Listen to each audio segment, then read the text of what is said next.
అందరికీ నమస్కారం. ఈరోజు మనం సైకోమెట్రిక్ టెస్ట్‌లకు సంబంధించి తెలుసుకుంటున్నాము. ఈ సైకోమెట్రిక్ టెస్ట్‌లు అంటే మానసిక నిర్ధారణకు సంబంధించిన టెస్ట్‌లను కెరీర్ కౌన్సిలింగ్‌లో భాగంగా వాడతారు. ఇది ముఖ్యంగా ఎందుకు వాడతారంటే మన లోపల ఉన్న మనకు ఇష్టాలేంటి, మన అభిరుచులేంటి, అవి ఏ ఉద్యోగానికి సరిపోతాయి. అంటే బేసికల్‌గా మనము ఏ ఉద్యోగాన్ని ఎంపిక చేసుకుంటే మంచిగుంటది. మన ఇష్టాలకు అనుగుణమైన ఉద్యోగాలు గానీ, రంగాలు గానీ, కోర్సులు గానీ ఏముంటాయనేది ఒక ప్రాథమికమైన అంచనాకు రావడం కోసం గాను ఈ సైకోమెట్రిక్ టెస్ట్‌లనేటివి పనికొస్తుంటాయి. దీన్ని ఇప్పుడు మనము ఎక్స్‌ప్లెయిన్ చేయబోయే సైకోమెట్రిక్ టెస్ట్‌ని కేంద్ర ప్రభుత్వం వారు స్కిల్ ఇండియా లోపల భాగంగా దీన్ని ఉపయోగిస్తున్నారు. ఈ టెస్ట్‌ని Commonwealth Educational Media Centre for Asia వాళ్ళు చేశారు. దీని లోపల సెల్ఫ్ అవేర్నెస్ సంబంధించిన క్వశ్చన్స్ ఉంటాయి. ప్రశ్నలు అంటే ఈ ప్రశ్నల లోపల తప్పొప్పులు అంటూ ఉండవు. అంటే దీని లోపల 30 ప్రశ్నలు ఉంటాయి. మీకు సంబంధించినటువంటి మీ అభిప్రాయాల్ని మీరు నమోదు చేస్తారు. అంటే ఒక ఒక ఒక స్టేట్మెంట్ ఉంటే దానికి సంబంధించింది, అంటే క్వశ్చన్ ఉంటే దానికి సంబంధించింది మీ ఇష్టాలు ఏంటి అది మాత్రమే నమోదు చేస్తారు. అంటే ఒక ప్రశ్న అడగగానే ఇది తప్పైంది కావచ్చు, దీనికి సరైన ఆన్సర్ వేరే ఉందేమో అనుకునేది ఏమీ ఉండదు. అయితే ఈ సైకోమెట్రిక్ టెస్టులు మన నిజమైన పరిస్థితికి, మన లోపల ఉండే మన ఇష్టాలకు దగ్గరగా దాని రిజల్ట్ రావాలంటే వీటికి కూడా కొన్ని పరిమితులు ఉన్నాయి. అంటే కొంచెం కూల్ మైండ్ తోటి ఉండాలి. ఏదో హడావిడికి వచ్చి కూర్చుండి మనము దీన్ని టెస్ట్ను అటెండ్ అయితే కరెక్ట్గా మనము అంచనాకు రాలేము. తర్వాత దీన్ని ఒకటేసారి పూర్తి చేయాల్సి ఉంటుంది. ఒకసారి ఒక విభాగం లోపల అంటే 30 ప్రశ్నల లోపల ఒక 5 ప్రశ్నలు అటెంప్ట్ చేసి మళ్ళీ ఎప్పటికో సాయంత్రానికో ఇంకెప్పటికో అటెంప్ట్ చేస్తా అంటే ఆ రిజల్ట్ అనేది మనకు అంచనా అనేది దొరకదు. కాబట్టి దీన్ని ఏకబిగిన పూర్తి చేసుకోవాలి, నిజాయితీ కొద్ది పూర్తి చేయాలి, హడావిడి పడకూడదు, ప్రశాంతమైన మనస్తోటి ఉండాలి. కాబట్టి మనము ఈ సైకోమెట్రిక్ టెస్టులని తెలుగు అంటే చాలా మటుకు ఇంగ్లీష్లో ఉంటాయి. తెలుగు విద్యార్థులకు, తెలుగు అభ్యర్థులకు దీన్ని ఎక్స్ప్లెయిన్ చేయడం కోసం కానీ, వివరించడం కోసం కానీ కొంత ప్రయత్నం చేస్తాను. ఈ వీడియో చూస్తూ సైకోమెట్రిక్ టెస్ట్ని హాజరు కావాలనుకుంటే మీరు అభ్యర్థులు దీన్ని వీడియోను పాస్ చేసి అయినా సరే ఒక వైట్ పేపర్ తెల్ల కాగితం తెచ్చుకోండి. దాని లోపల మనం 30 ప్రశ్నలు అడుగుతాం కాబట్టి 1 నుంచి 30 వరకు నెంబరింగ్ ఇచ్చుకోండి. ఆ పక్కన మీరు మార్కులు ఇవ్వడానికి ఒక 5 కాలమ్స్ కొట్టుకోండి. మొదటి కాలం లోపల ఇక్కడ మీకు ఆల్రెడీ స్క్రీన్ మీద కూడా కనిపిస్తూ ఉంది.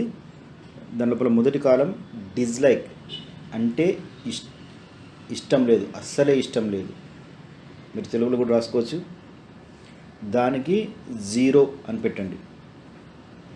తర్వాత కాలం లోపల స్లైట్లీ డిస్లైక్, కొంచెం ఇష్టం లేదు, దానికి 1 అని పెట్టండి. అంటే మొదటి దానికి 0 మార్క్స్ ఉంటాయి, రెండవ దానికి 1 మార్క్ ఉంటుంది. అట్లనే థర్డ్ కాలంను నైదర్ లైక్ నార్ డిస్లైక్, ఇష్టము లేదు, అయిష్టము లేదు, దీనికి 2 మార్కులు ఉంటాయి. స్లైట్లీ ఎంజాయ్ అంటే కొంత ఎంజాయ్ చేస్తాను, కొంత ఇష్టపడతాను, కొంత ఆమోదిస్తాను అనేదానికి 3 మార్కులు ఇచ్చుకోవాల్సి ఉంటుంది. అంటే మీరు దాంట్లో కాలంలో పెట్టుకోండి ఇట్లా మనం స్క్రీన్ మీద కనిపిస్తున్నట్టుగా. తర్వాత ఎంజాయ్ అంటే మనకు ఆ స్టేట్మెంట్ పట్ల, ఆ ప్రశ్న పట్ల పూర్తిగా ఆమోదం ఉంది, అవును, అవుట్రైట్గా మనం అవును అని చెప్తున్నాము, పూర్తి స్థాయి లోపల అవును అని చెప్తున్నాము.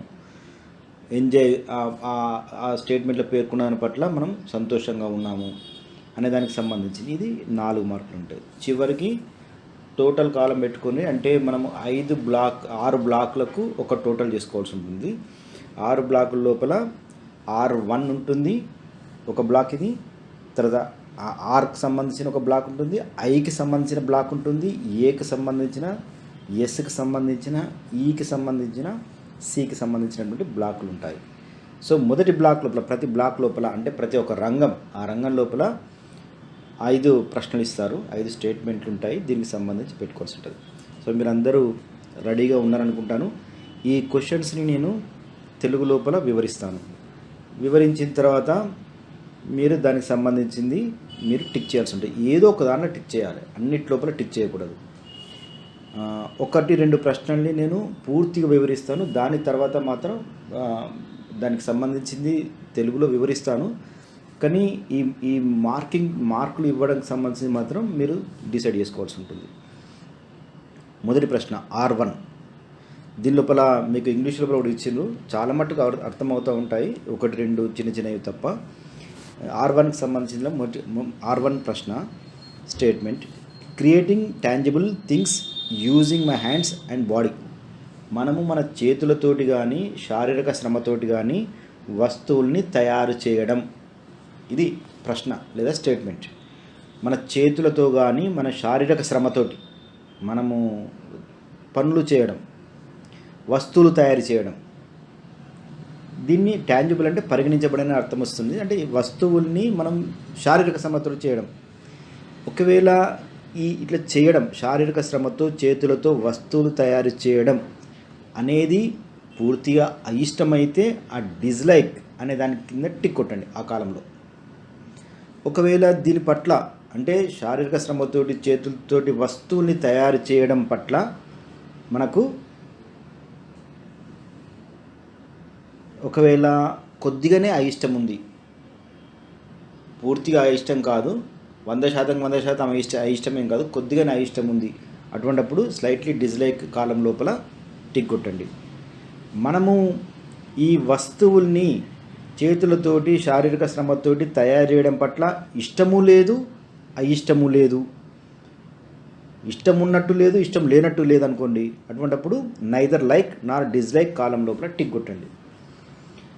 లేదు మనం ఈ వస్తువుల్ని చేతులతోటి శారీరక శ్రమతోటి తయారు చేయడం పట్ల మనం దాన్ని కొంత ఎంజాయ్ చేస్తాం, కొంత ఇష్టపడతాం, ఎంజాయ్ చేస్తాం, అటువంటప్పుడు స్లైట్లీ ఎంజాయ్ కింద టిక్ కొట్టండి.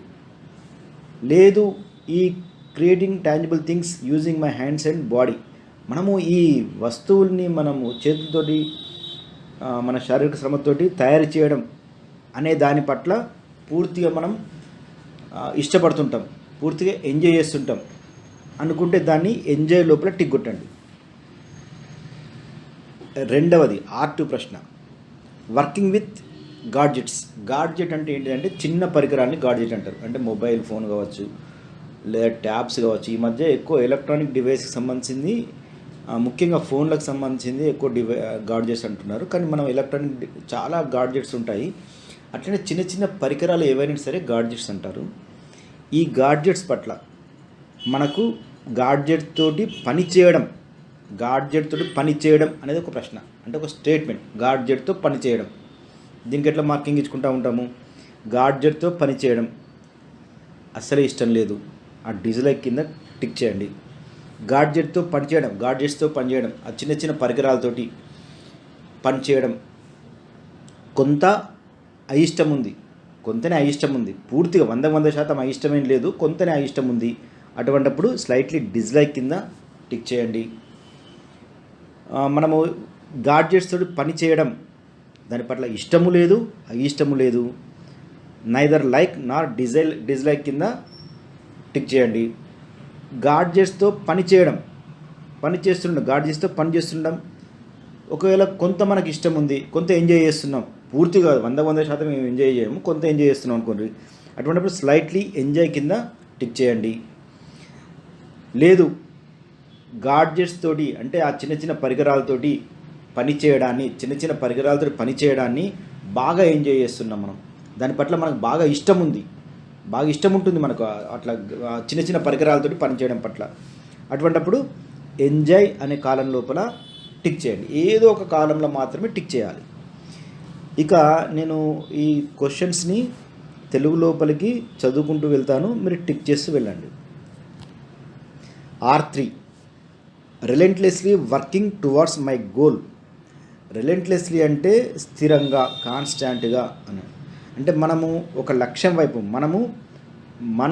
నేను నా లక్ష్యం వైపు స్థిరంగా పనిచేస్తూ వెళ్తూ ఉండడం. ఇక మీరు డిస్లైకా, స్లైట్లీ డిస్లైకా, నైదర్ లైక్ నార్ డిస్లైకా, స్లైట్లీ ఎంజాయ్ దేంట్లో టిక్ చేస్తారో టిక్ చేయండి. మరోసారి చెప్తున్నాను. R3, నేను నా లక్ష్యం వైపు స్థిరంగా, డ్రాప్ కాకుండా, ఆగకుండా నేను పనిచేస్తూ ఉంటాను, ఇది స్టేట్మెంట్. దాన్ని ఎక్కడ టిక్ చేస్తారో టిక్ చేయండి. R4, working with plants, animals, mud, water, wood, metal etcetera in the outdoors. బయట బయట పరిస్థితి, బయట వాతావరణం లోపల నేను మొక్కలతోటి కానీ, పశువులతోటి కానీ, జంతువులతోటి కానీ, బురదతోటి, మట్టితోటి, నీళ్ళతోటి, కర్రతోటి, మెటల్ తోటి లేదా ఇతర వస్తువులతోటి నేను పని చేస్తుండడం. దీని పట్ల మీకు డిస్లైకా, స్లైట్లీ డిస్లైకా, నైదర్ లైక్ నార్ డిస్లైకా, స్లైట్లీ ఎంజాయా మీరు టిక్ చేయండి. తర్వాత R5 being systematic, following step by step procedure. నేను క్రమ పద్ధతి లోపల ఒక మెట్టు తర్వాత మెట్టులాగా ఆ ఉండే పద్ధతి లోపల ఉంటా. నేను ఒక క్రమ పద్ధతి లోపల ఉంటాను. ఇది ఆర్కి సంబంధించింది. సో ఇప్పుడు నెక్స్ట్ ఏరియాకు వెళ్తాం మనం. దీని లోపల కూడా మీరు మరొకసారి నేను డిస్లైక్ వీటికి సంబంధించి చెప్తున్నాను. డిస్లైక్ అంటే మనం అడుగుతున్న ప్రశ్న పట్ల మనకి ఇష్టం లేదు, ఆమోదం లేదు, దాన్ని మనం ఒప్పుకోవట్లేదు, ఇష్టం లేదు, ఒప్పుకోవట్లేదు. స్లైట్లీ డిస్లైక్ అంటే మనకు కొంత అయిష్టం ఉంది, కొంతనే ఒప్పుకుంటున్నాం మనం. కొంతమేర అంటే మనకు ఎక్కువ అయిష్టం ఉంది, కానీ కొంత మరీ బాగా 100% అయిష్టమే లేదు, కొంతమేర మాత్రమే అయిష్టం ఉంది, కొంతనే ఇష్టం లేదు అనేటట్టు. తర్వాత మూడవది ఏంటి అంటే నైదర్ లైక్ నార్ డిస్లైక్. అంటే మనకి ఇష్టము లేదు, అయిష్టం లేదు. మనం అడుగుతున్న ప్రశ్న పట్ల లేదా మనం ఇస్తున్న స్టేట్మెంట్ పట్ల దాని పట్ల మనకు ఇష్టం లేదు, అదంటే అయిష్టం లేదు. నెక్స్ట్ది స్లైట్లీ ఎంజాయ్ అంటే మనం దాన్ని కొంతమేర ఇష్టపడుతున్నాము, ఒప్పుకుంటున్నాము, కొంత ఎంజాయ్ చేయగలుగుతాం మనం ఆ స్టేట్మెంట్ని, అందులోపల చెప్తున్న అంశాలని. ఎంజాయ్ అంటే మనం పూర్తిగా దాన్ని పూర్తి స్థాయి లోపల మనం దాన్ని ఇష్టపడుతున్నాం, ఒప్పుకుంటున్నాం. దీనికి సంబంధించింది. సో ఇప్పుడు మళ్ళా ఈ I1 అనే ప్రశ్న చూడండి. Being suspicious, doubting what appears. మనకు కనపడేదాని పట్ల మనం అపనమ్మకంతో ఉంటాము, లేదా కనపడేదాన్ని పూర్తిగా మనం నమ్మము, విశ్వసించము. అంటే ఏదన్నా మనం దానికి సంబంధించింది ఈ అనుమానంతో ఉండడం అంటే ఎవరైనా ఒక విషయం చెప్తుంటారు లేదా కనిపిస్తుంటుంది, దానికి సంబంధించింది ఇట్లా చూడంగానే మనం నమ్మం, దానికి సంబంధించింది ఆ పూర్తి గుడ్డిగా నమ్మం మనం.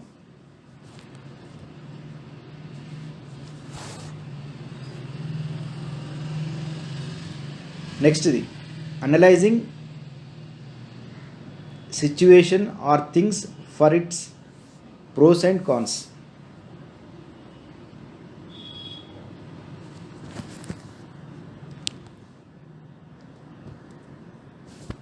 ప్రోస్ అండ్ కాన్స్ అంటే ఏంటిదంటే అనుకూల ప్రతికూల అంశాలు అంటారు. అంటే మనకు దాని లోపల ఉండే మంచి చెడ్డలు, లాభ నష్టాలు, మంచి చెడ్డలు అంటారు.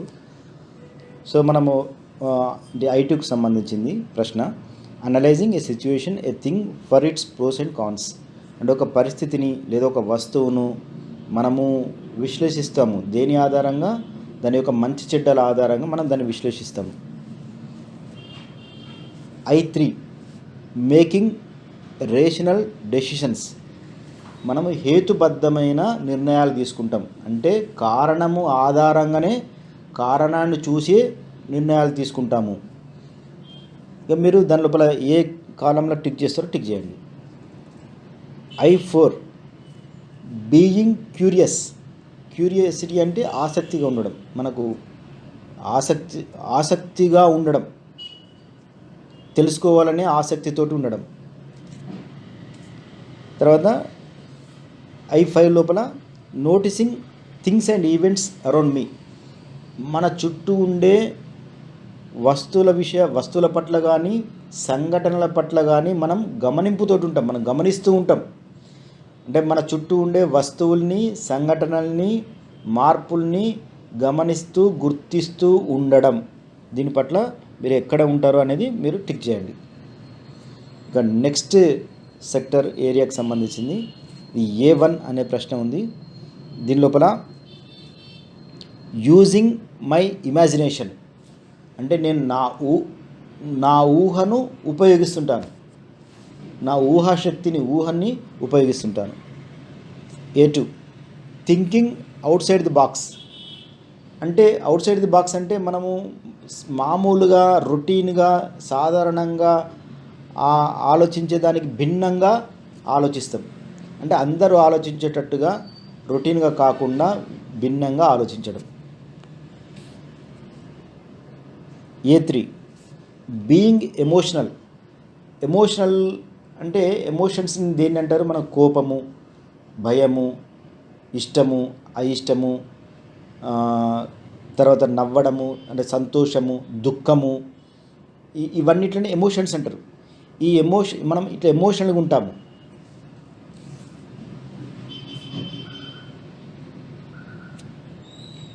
బీయింగ్ ఎక్స్ప్రెసివ్ A4 ఎక్స్ప్రెసివ్ అంటే బయటకు ప్రకటిస్తుంటాం. అంటే మనము బయటకు నిర్మోహమాటంగా చెప్తూ ఉంటాం. మన అభిప్రాయాలను చెప్పడము అనేది ఎక్స్ప్రెసివ్ అంటే ఎక్స్ప్రెస్ చేస్తాం మనం.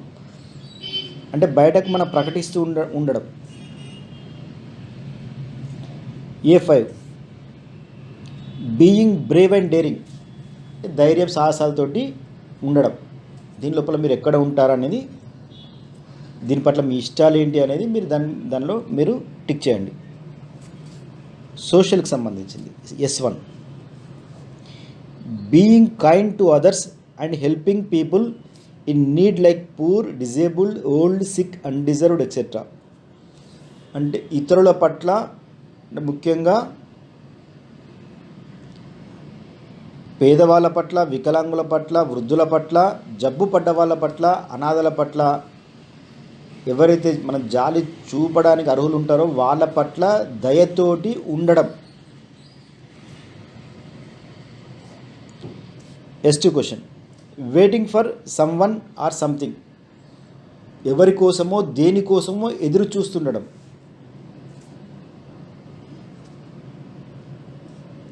Relating to others feelings and problems like my own. S3 ప్రశ్న అంటే ఇతరుల యొక్క ఫీలింగ్స్ మనోభావాల్ని కానీ తర్వాత సమస్యల్ని మనవిగా భావించడం. ఇతరుల సమస్యల్ని, మనోభావాల్ని, ఆలోచనలని మనవిగా భావించడం.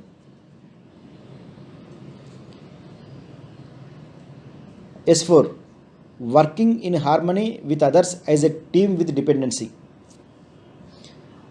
దీన్ని సమిష్టి కృషికి సంబంధించింది. అంటే ఒక టీం లోపల భాగంగా, గుంపు లోపల మిగతా వాళ్ళతో కలిసి పని చేయడం. అంటే మిగతా వాళ్ళతో కలిసి పని చేసేటప్పుడు మనం ఇంకొకరి మీద మనం ఆధారపడుతుంటాము, మన మీద కూడా టీం ఆధారపడి ఉంటుంది.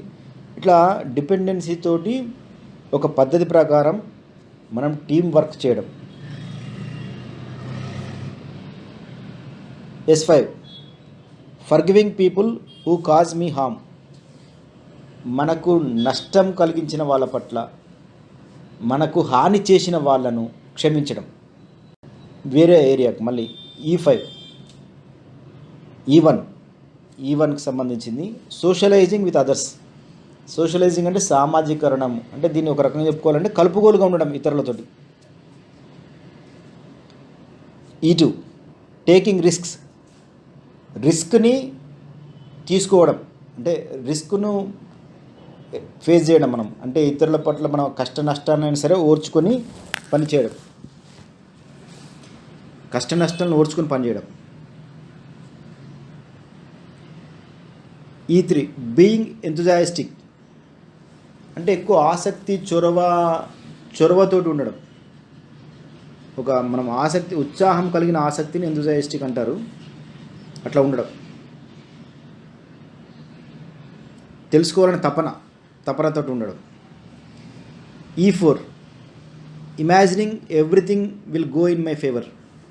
ప్రతిది కూడా మనకు అనుకూలంగా, మనకు లాభం కలిగించే విధంగా, మనకు అనుకూలంగా ఉండబోతుందని ఊహించడం. E5 convincing people. ప్రజలకు, ఎదుటి వాళ్ళకు నచ్చజెప్పడం. లాస్ట్ ఏరియా సికి సంబంధించింది C1 working with mind ప్రెసైజ్ calculations.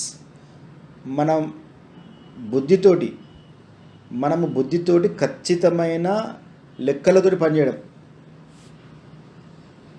C2 being precise, methodical and detail oriented. అంటే పూర్తి అవగాహనతోటి, తర్వాత ఖచ్చితంగా ఉండడము, పద్ధతి ప్రకారం ఉండడం, పూర్తి అవగాహనతో ఉండడం. C3 ఫాలోయింగ్ రూల్స్, నియమాల్ని పాటిస్తూ ఉండడం. C4 working hard and sincerely, అంటే కష్టపడి పనిచేయడం, సిన్సియర్గా నిజాయితీతోటి కష్టపడి పనిచేయడం. C5 being courteous to others, ఇతరుల పట్ల మర్యాదగా ఉండడం. ఇవి క్వశ్చనీర్. ఇది ఈ ప్రశ్నలు చేసిన తర్వాత, టిక్ చేసిన తర్వాత చేయాల్సింది ఏంటిదంటే,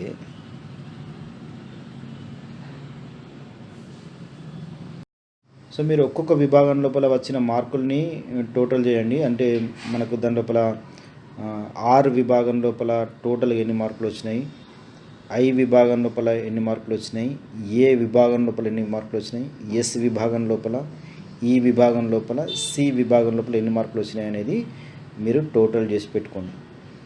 ఒక అభ్యర్థికి, అతనికి C విభాగం లోపల మిగతా వాటికంటే ఎక్కువ మార్కులు వచ్చినాయి, తర్వాత R విభాగం లోపల నెక్స్ట్ ఎక్కువ మార్కులు వచ్చినాయి, తర్వాత E విభాగం లోపల, ఆ తర్వాత A విభాగం లోపల, తర్వాత I విభాగం లోపల, తర్వాత S విభాగం లోపల మార్కులు వచ్చినాయి. ఈ పద్ధతి ప్రకారం పేర్చుకుంటూ వెళ్ళండి. దీనికి ఒక ఫార్ములా కూడా ఉంది, కానీ ఇప్పుడు మీరు కన్ఫ్యూజ్ కాకుండా ఉండడం కోసం కానీ ఆ ఫార్ములా ఏం చెప్పట్లేదు. ఓవరాల్గా ప్రాథమికంగా చూసుకున్నట్టయితే మీకు ఏ విభాగం లోపల ఎక్కువ మార్కులు వచ్చినాయి అనేది తెలుసుంటుంది. ఉదాహరణకి మొదటి విభాగం లోపలనే మిగతా అన్నిటికంటే ఎక్కువ మార్కులు వచ్చినాయి అనుకోండి, రియలిస్టిక్ విభాగం లోపలనే.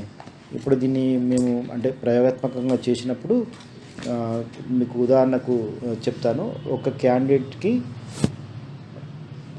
తనకి C విభాగం లోపల 20 మార్కులు వచ్చినాయి, R విభాగం లోపల 18, E విభాగం లోపల 16, I విభాగం లోపల 16, A విభాగంలో 12, S విభాగంలో 8 వచ్చినాయి. సో దీని లోపల మనము R విభాగం, అంటే మనము R నుంచి మొదలు పెట్టుకుంటే C విభాగం వరకు ఎక్కువ మార్కులు వచ్చిన దాన్ని మనం పేర్చుకుంటూ వెళ్తుంటాం. దీని అర్థం ఏంటంటే, ఉదాహరణకి ఒక అభ్యర్థి కనుక ఈ అభ్యర్థిని తీసుకుందాం. అతనికి C విభాగం లోపల 20 మార్కులు వచ్చినాయి, తర్వాత నెక్స్ట్ R విభాగం లోపల 18 మార్కులు వచ్చినాయి. అంటే ఇదంతా అక్యురేట్గా ఖచ్చితంగా ఉండదు. ఎందుకు ఉండదు అంటే, ఇది అనేక పరిస్థితుల మీద ఆధారపడి రిజల్ట్ ఉంటుంది. కాబట్టి ఎక్కువ మనం చూసుకోవాల్సింది ఏంటంటే, 1, 2, 3 విభాగాల లోపల ఎక్కువ మార్కులు వచ్చిన వాటిని చూసుకున్నట్టయితే స్థూలంగా మనకు ఆ విభాగాలకు, ఆ రంగాలకు, ఆ ఉద్యోగాలకు మనం సరిపోతామని అర్థం చేసుకోవచ్చు. సో ఇది మనం ఈ అవగాహన కూడా రకరకాల కారణాల మీద ఆధారపడి ఉంటుంది. ఇది అంతిమం కాదు. ఎడ్యుకేషన్ కౌన్సిలర్ల సలహాతోటి మళ్ళీ మీరు దీన్ని కన్ఫర్మ్ చేసుకోవాల్సి ఉంటుంది. ఈ అభ్యర్థికి సంబంధించింది C విభాగం లోపల 20 మార్కులు వచ్చినాయి. C విభాగం లోపల 20 మార్కులు వచ్చినాయంటే అర్థం ఏంటంటే, ఈయన ఏ ఉద్యోగాలకు, ఏ కోర్సులకు ఈయన సరిపోతాడు అని అర్థం. అంటే ఇది అంటే C విభాగం లోపల మీరు దీని లోపల డీటెయిల్స్ స్క్రీన్ షాట్స్ కూడా పెట్టినాము. అకౌంటింగ్కి, రిపోర్టింగ్, ఇన్సూరెన్స్ విభాగానికి, అడ్మినిస్ట్రేషన్కి, medical records, banking, data processing, ఈ ఉద్యోగాలకు, ఈ కోర్సెస్కి ఈయన సరిపోతాడని అర్థం. సో ఇతని ఇంకొక విభాగం R లోపల 18, నెక్స్ట్ హైయెస్ట్ R లోపల 18 వచ్చింది. ఈ 18 ఏ ఉద్యోగాలకు, ఏ కోర్సులకు ఈయనకు ఎలిజిబుల్గా, అంటే సూటబుల్గా ఉంటుంది, సరితూగుతాడంటే agriculture, health assistant, computers, construction, mechanical, machinist, engineering, food and hospitality, ఈ రంగాల లోపల ఈయన ఉద్యోగాలు వెతుకున్నట్టయితే లేదా కోర్సులు చేసినట్టయితే ఈయన ఇష్టాలకు, ఈ అభిరుచులకు అనుగుణంగా ఉంటాడు. ఇట్లా మొదటి 1, 2, 3 వీటిని చూసుకొని దాని లోపల మనము కోర్సులు కానీ, ఉద్యోగాలు కానీ సంపాదించుకున్నట్టయితే కొంచెం సంతృప్తికరంగా మనం వాటిని పూర్తి స్థాయి లోపల ఫుల్ ప్రెజెడ్గా ఉద్యోగాలు చేసే అవకాశం ఉంటుంది. కాబట్టి దీని లోపల మనం R నుంచి చూసుకుందాం. R లోపల ఎక్కువ మార్కులు వచ్చినాయి అనుకుందాం, ఎక్కువ స్కోరింగ్ ఉంది. R అంటే రియలిస్టిక్ సంబంధించింది. ఇది రియలిస్టిక్ సంబంధించింది అంటే ఇది ఎక్కువగా మెకానికల్ను, తర్వాత క్రీడాకారులకు సంబంధించింది, మనము మెషినరీ ఉపయోగించి చేసేదానికి సంబంధించింది, చేతుల్ని ఉపయోగించి చేసే పనులకు సంబంధించింది ఎక్కువగా అటువంటి ఉద్యోగం చూసుకోవాల్సి ఉంటుంది. ఆర్ లోపల ఎక్కువ మార్కులు వచ్చిన వాళ్ళు అంటే అట్లాంటి కాలేజెస్ని కానీ అట్లా కోర్సెస్ని తర్వాత ఉద్యోగం వెతుకోవాల్సి ఉంటుంది. అగ్రికల్చర్ లోపల చాలా కోర్సులు ఉంటాయి. వీళ్ళకి అగ్రికల్చర్ రంగం అనేది సూటబుల్గా ఉంటుంది. అట్లనే హెల్త్ రంగము, కంప్యూటర్స్కి సంబంధించింది, కన్స్ట్రక్షన్, కంప్యూటర్స్ లోపల ముఖ్యంగా హార్డ్వేర్కి సంబంధించింది, సాఫ్ట్వేర్ కంటే కూడా హార్డ్వేర్కి సంబంధించి రియలిస్టిక్ వాళ్ళు కంప్యూటర్స్లో కూడా హార్డ్వేర్కు సంబంధించింది ప్రిఫర్ చేయవచ్చు.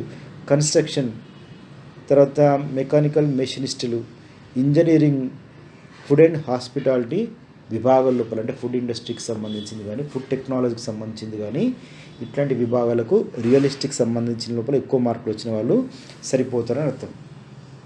అంటే వ్యవసాయము, ఇంజనీరింగ్, తర్వాత ఫుడ్ పరిశ్రమ, కంప్యూటర్స్ లోపల హార్డ్వేర్కి సంబంధించింది కొంచెం శారీరక శ్రమ మిళితమై ఉన్న వాటితోటి మనం పని చేసుకునే అవకాశం ఉంటుంది రియలిస్టిక్ వాళ్ళు.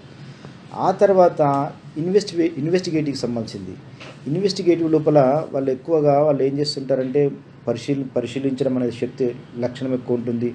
పరిశీలించడం కావచ్చు, నేర్చుకోవడము, విశ్లేషించడము, సమస్యలను పరిష్కరించడము, వీటికి సంబంధించిన లక్షణాలు ఎక్కువ ఉంటాయి. కాబట్టి వీళ్ళకు మెరైన్ బయాలజీ అంటే సముద్ర జీవశాస్త్రానికి సంబంధించింది, ఇంజనీరింగ్ సంబంధించింది, chemistry, zoology, medicine, surgery, consumer economics, psychology వీటికి సంబంధించింది. ఇంజనీరింగ్ అంటే కన్ఫ్యూజ్ కావాల్సిన అవసరం లేదు. ఇంజనీరింగ్ లోపల కూడా మన శక్తి సామర్థ్యాల మేరకు అంటే రియలిస్టిక్ లోపల ఉన్న వాళ్ళు మెకానికల్ ఇంజనీరింగ్ కానీ, సివిల్ ఇంజనీరింగ్ కానీ, ఎలక్ట్రికల్ ఇంజనీరింగ్ కానీ ఇట్లాంటి ఇంజనీరింగ్ కోర్సులకు పనికొస్తారు. అంటే మంచిగా ఉంటుంది వాళ్ళకు, ఎందుకంటే శ్రమతోటి మిళితం కావాలి అది వాళ్ళు దానికి అనుకూలంగా ఉంటారు. ఈ ఇంజనీరింగ్ కూడా ఇన్వెస్టిగేటివ్ ఇంజనీరింగ్ లోపల కూడా దీని లోపల కూడా ఇంజనీరింగ్ ఉంటుంది. కానీ ఇది శారీరక శ్రమ కంటే మేధోపరమైన శ్రమకు సంబంధించినవి కొంచెం చూసుకోవాల్సి ఉంటుంది. వీళ్ళు మ్యాథమెటిక్స్కి సంబంధించింది కూడా వీళ్ళకు ఉత్తమమైన కోర్స్ లాగా ఉంటుంది. తర్వాత ఆర్టిస్ట్కి సంబంధించిన వాళ్ళు, ఈ ఆర్టిస్ట్కి సంబంధించిన వాళ్ళు ఎక్కువగా క్రియేటివిటీకి సంబంధించి సృజనాత్మకమైన పనులకు సంబంధించి ఉంటారు. కమ్యూనికేషన్స్ విభాగం లోపల, తర్వాత కాస్మెటాలజీకి సంబంధించింది, ఫైన్ అండ్ పర్ఫార్మింగ్ ఆర్ట్స్ అంటే కళలకు సంబంధించి నాటకం కావచ్చు, చిత్రకళ కావచ్చు, పెయింటింగ్ కావచ్చు, తర్వాత సినిమా ఇండస్ట్రీ లోపల కూడా వీటికి సంబంధించిన విభాగాలు ఏమైనా కావచ్చు. సో వీటికి సంబంధించింది అంటే సినిమా విభాగాలకు సంబంధించింది ఎట్లా ఉంటుంది, దాని లోపల పర్ఫార్మింగ్ ఆర్ట్స్ లోపల డైరెక్షన్ విభాగము, స్క్రిప్ట్ రైటింగ్కి సంబంధించింది, తర్వాత ఫోటోగ్రఫీకి సంబంధించి ఇట్లాంటి విభాగాలు వీళ్ళకు ఉంటాయి. తర్వాత రేడియో, టీవీ లోపల అంటే రేడియో జాకీలుగా పనిచేయడం కావచ్చు, టీవీ యాంకరింగ్ కావచ్చు, టీవీ ప్రొడక్షన్కి సంబంధించింది, అంటే కళలకు సంబంధించింది, కళలు సృజనాత్మకమైన కార్యక్రమాలకు సంబంధించింది ఉంటారు. కొంచెం ఆర్టిస్టిక్గా ఉండడం అన్నట్టు వీళ్ళు. ఇంటీరియర్ డిజైన్ అంటే గృహాల లోపల అంతర్గతంగా గృహాలంకరణకు సంబంధించిన కోర్సెస్ కానీ, ఉద్యోగాలు కానీ, ఆర్కిటెక్చర్ అంటే గృహ నిర్మాణానికి సంబంధించిన ఆర్కిటెక్చర్ డిజైన్స్ ఇవ్వడము. ఎక్కువ డిజైనింగ్ అంటే కూడా చాలా రకాలు ఉంటాయి. ఫ్యాషన్ డిజైనింగ్ ఉంటుంది, వెబ్ డిజైనింగ్ ఉంటుంది, మల్టీమీడియా లోపల చాలా రకరకాల కోర్సెస్ కూడా ఉంటాయి. వీటికి సంబంధించి వీళ్ళు సూటబుల్గా ఉంటారు. అంటే ఈ ఆర్టిస్ట్కి సంబంధించిన వాళ్ళు కళాకారుల కుటుంబం అనుకోవచ్చు మనం. కళలకు సంబంధించింది ఉంటుంది, ఎక్కువ కళలకు సంబంధించింది ఉంటుంది. తర్వాత కమ్యూనికేషన్కి సంబంధించిన టీవీ కమ్యూనికేషన్స్ కానీ, రేడియోకి సంబంధించిన కమ్యూనికేషన్స్ కానీ, దాని లోపల కళలకు సంబంధించింది, కమ్యూనికేషన్కి సంబంధించింది కూడా వీళ్ళు ప్రయత్నం చేయవచ్చు. తర్వాత ఈ సోషల్ గ్రూప్లో ఉండేవాళ్ళు మిగతా ప్రజలతో కలుపుగోలుగా ఉండడము, తర్వాత సామాజిక సేవా కార్యక్రమాలకు సంబంధించింది, ఎక్కువ ఇతరులతోటి వ్యవహరించే విషయాల లోపల వీళ్ళకు ఉద్యోగాలు కానీ కోర్సులు కానీ వీళ్ళకి అనుకూలంగా ఉంటాయి. అంటే కౌన్సిలింగ్, ఇప్పుడు నేను చేస్తున్నది కౌన్సిలింగ్ ఉద్యోగము. సో ఇది కెరీర్ కౌన్సిలింగ్ సంబంధించింది చేయొచ్చు. రకరకాల కౌన్సిలింగ్ ఉంటాయి. సైకలాజికల్ కౌన్సిలింగ్ కావచ్చు, ఫ్యామిలీ కౌన్సిలింగ్ కావచ్చు. ఇంకా ఇట్లాంటి కౌన్సిలింగ్ ఉద్యోగాలు, కోర్సులు, నర్సింగ్ సంబంధించింది అంటే సేవ చేయడం, నర్సులు అంటే కేవలం ఆడవాళ్ళని కాదు, మేల్ నర్సులు కూడా ఉంటారు. నర్సింగ్ అనేది మంచి కోర్స్, మంచి భవిష్యత్తు గల ఉద్యోగం. ఇది చేయాలంటే కొంత ప్యాషన్ ఉండాలి. ప్యాషన్ అంటే ఈ సోషల్ లోపల ఎక్కువనైతే స్కోరింగ్ స్కోర్లు ఎవరికైతే వచ్చిందో వాళ్ళు దీనికి సూటబుల్గా ఉంటారు. అట్లనే ఫిజియోథెరపీ, ఫిజికల్ థెరపీకి సంబంధించింది, ట్రావెలింగ్కి సంబంధించింది. ట్రావెలింగ్ అంటే టూరిజం మేనేజ్మెంట్కి సంబంధించిన కోర్సెస్ అనేవి వీళ్ళకి అనుకూలంగా ఉంటాయి. అడ్వర్టైజింగ్ విభాగం లోపల ఉండే అనేక కోర్సులు, ఉద్యోగాలు వీళ్ళకి అనుకూలంగా ఉంటాయి. పబ్లిక్ రిలేషన్స్ అంటే ఎక్కువ ఎంబీఏ లోపల మనము ఉంటాయి కదా, హెచ్ఆర్కి సంబంధించింది. ఇట్లాంటి కోర్సెస్ వీళ్ళకు సూటబుల్గా ఉంటాయి. ఎడ్యుకేషన్ రంగం లోపల అంటే టీచింగ్ ఫ్యాకల్టీ వైపు కావచ్చు, లేకుంటే ఎడ్యుకేషన్ లోపల కరికులం డెవలప్ చేసే ఎడ్యుకేషన్లో ఉన్న పరిశోధన దానికి సంబంధించింది కావచ్చు, ఆ జర్నల్కి సంబంధించినవి కావచ్చు, వీటికి సంబంధించింది వీళ్ళకి అనుకూలంగా ఉంటాయి. అంటే ఎక్కువ సామాజిక రంగాలకు సంబంధించింది, తర్వాత ఇతరులతో వ్యవహరించే తీరుకు సంబంధించిన ఉద్యోగాలు ఎక్కువగా ఉంటాయి. వీళ్ళకి ఎక్కువ సూటబుల్గా ఉంటాయి. తర్వాత ఎంటర్ప్రైజింగ్ సంబంధించింది. ఎంటర్ప్రైజింగ్ అంటే వీళ్ళు ఎక్కువగా అంటే మనకు పారిశ్రామికవేత్తలు కానీ పరిశ్రమలతోటి సంబంధించింది, సొంతంగా బిజినెస్ని ఎస్టాబ్లిష్ చేయడము, ఇట్లాంటి వాటికి సంబంధించింది వీళ్ళు సూటబుల్గా ఉంటారు. దీనిలోపల ఫ్యాషన్ మార్కెటింగ్, ఫ్యాషన్ టెక్నాలజీకి సంబంధించింది. ఫ్యాషన్ టెక్నాలజీ లోపల కూడా ఈ ఆర్టిస్ట్కి సంబంధించింది ఉంటుంది. కానీ బిజినెస్ పరంగా దాన్ని బిజినెస్కి వాడడం కోసం కానీ ఉండే కోర్సులు వీళ్ళకి పనికొస్తాయి. రియల్ ఎస్టేట్కి సంబంధించి, సేల్స్ అండ్ మార్కెటింగ్కి వీళ్ళు అనుకూలంగా ఉంటారు. తర్వాత law, political science, international trade, banking and finance, ఈ రంగాలనేవి వీళ్ళకు అనుకూలంగా ఉంటాయి. అంటే ఈ రంగాలు వీళ్ళకి సూటబుల్గా ఉంటాయి, సరిపోతుంటాయి. కన్వెన్షనల్